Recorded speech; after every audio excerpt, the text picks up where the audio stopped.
Utang anak berujung nafsu, motif mertua bunuh menantu yang lagi hamil, gelap mata. Terungkap Khoiri 52 tahun warga desa Pararejo, Kecamatan Purwodadi, Kabupaten Pasuruan hingga nekat membunuh menantunya sendiri yang tengah hamil, Fitria Almuniroh 23 tahun.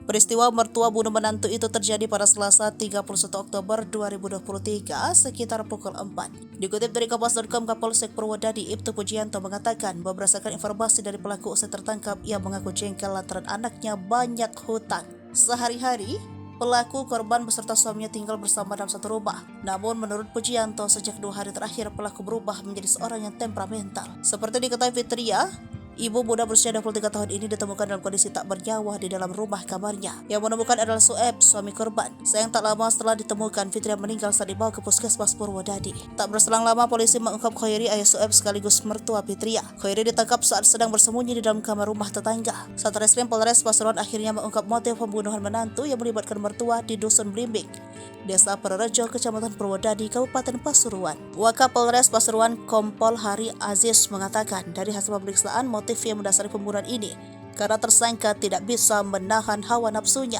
Dia menyebut dugaan kuat tersangka ini tidak bisa menahan nafsunya saat melihat menantunya sedang hamil 6 bulan keluar dari kamar mandi. Di dalam kamar, kata Wakapolres, tersangka berusaha merudah paksa menantunya itu sendiri. Pelaku berusaha melakukan pelecehan. Dugaan kuat tersangka ini panik dan ketakutan melihat menantunya melawan. Setelah melakukan aksinya, pelaku langsung melarikan diri ke rumah tetangga yakni Bari.